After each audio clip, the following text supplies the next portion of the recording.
All right. I don't know if you can explain this or if I'll just have to ask James, but what happened on that technical that he got? Because it seemed like you were there and Sophie was there and he was there. Will you say? Okay. Okay. I've known James a long time, and yeah, he's a competitive guy. Okay.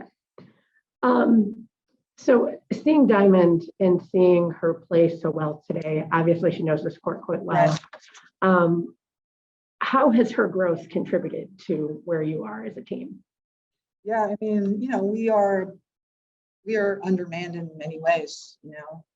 BG, our divorce, key nurse, and so we need everybody to give everything they can every day. Like we can't have an off day from anybody, and we need points. And Diamond has the ability to fill it up, especially when she gets out in transition and gets 2 feet in the paint.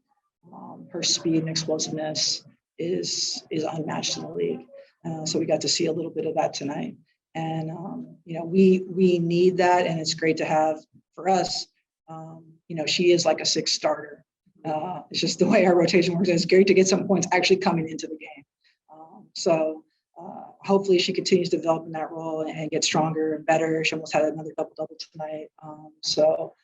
We need everything she's got. I thought she did a great job also defensively.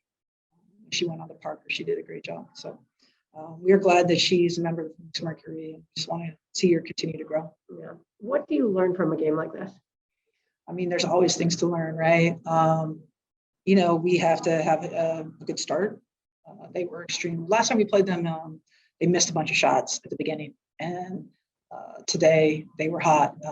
It was like, I didn't see the first quarter full box, but it must have been definitely over 50%. Just I'm like, everything was going in, and for us, things were going out. Just locking in defensively from the very beginning, and then I think we just got a little bit ISO too much one-on-one offensively, where we're definitely better when we're moving the ball, and we got to find ways to make sure that we're always doing that. Yeah. Because that makes us better. Yeah. One last thing I forgot to ask you this at the beginning of or before the game. Obviously, Brittany's trial started yesterday. Yeah. So I want to see if you or the team, or if you guys talked about it, if there's any comment on. I mean, we get to see her more now, but it's still. Yeah, I mean, the images are heartbreaking. I saw it on CBS this morning. Woke up to seeing an image of her, so it's nice to see her. But it's also a reminder of the terrible situation that she's in. I believe we're at 135 days since BG was wrongfully imprisoned, and hopeful that seeing it on CBS, having it come to the front of the news, the commentators on there were even talking about it. All of that to me is progress, that now it's becoming a major news story. It came up in my Apple News on my phone. So, it's finally getting the attention it deserves. And hopefully that will lead to some action by the Biden administration. That's what we need to happen. So, yes, the team keeps BG in their thoughts at all times. And, I think people just mixed emotions. You get to see her, but you also get to see that it's not great. The woman from the State Department that spoke after about getting to visit with her and saying that she's doing as well as can be expected. I don't think anyone likes to hear anyone they care about doing as well as can be expected. So, our thoughts and prayers are with her, and we just want to continue to urge the Biden administration to bring her home. All right, we're going to kick over to Zoom with 3 questions here. We'll start with Michelle Vopel and then kick it over to Hayden. Yeah, Coach, I know you've talked about this a lot, but just in terms of personnel and everything, the challenges of playing defense, in general, I know today was tough against a team as good offensively as Chicago, but in general, do you feel like you guys are making progress with that and what you have to do defensively with the personnel you have? Well, I think we have been making progress there. I'm not sure we saw that progress today. Chicago's been playing really, really well the last couple of games, and hitting them, whether they're shooting while they're playing, while they're really meshing, was a big challenge for us defensively. We are undersized. I still believe speed is more important than size, but we need to access our speed a little bit better so that we can cause more goals for the other team. So yeah, you know what? It's a challenge, but every challenge is an opportunity. So we'll keep grinding and trying to figure it out. I will go over to Hayden and then kick over to Samir to round us out. Hayden, where were you for pregame? Sleeping? No, actually, no. I was helping my my grandmother. She's moving in with us Oh, next. tell her I said hello. That's so fun. Should have her come to a game. She need tickets? I got All right, I will. But anyways, good to see you, Coach. I know the first quarter was it was rough, 32-12 by Chicago, but you guys turned it around when on your own run, scored 28 in the second half, or sorry, in the second quarter. Mhm. Just how are you guys able to turn the page, and how are you guys able to not let, a rough quarter like that, keep you guys down? I think adversity has been the story of our season.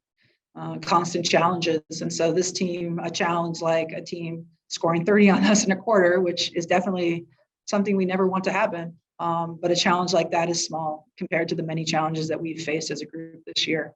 And so, they're pros, they're competitors, just finding ways to tap into whoever's really got the juice that day. I thought Diamond gave us that great spark, and across the board, people that came in, again, Rashawn Gray gave us some good moments, and was happy to see Megan Gustafson also give us some good moments in there too. So I think that bounce back is part of being a competitor, is also part of people who want to be champions. Doesn't matter how many times we fall down, we're going to keep getting back up. We're going to keep fighting. The race isn't over. The battle isn't done. And I think the resilience and that persistence is something that we need to continue to tap into, because adversity will continue to be one of the stories for us. All right. And you talk about adversity.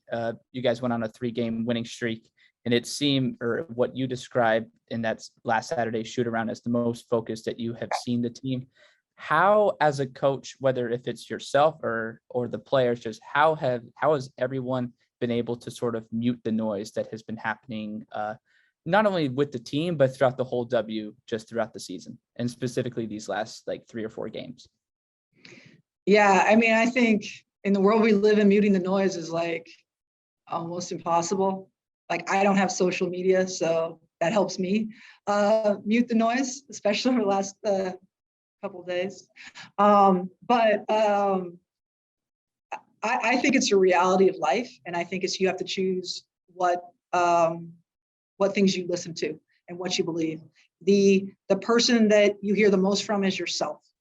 And so you have to always focus on how you're talking to yourself, and you should be listening to yourself. So self-talk, I think, is one way that you can mute it, because really, I don't take anyone else's opinion as a fact, right? So that's where you get in trouble. And I think our players do a good job of being professionals and doing their jobs and showing up and making sure that when the ball is tipped, they're going to compete. We didn't have our best today, but I wouldn't say that we weren't ready to compete. And I think that we have to continue to tap into that. And if you've got a way to block, the noise, Hayden, you let me know. Maybe your grandma.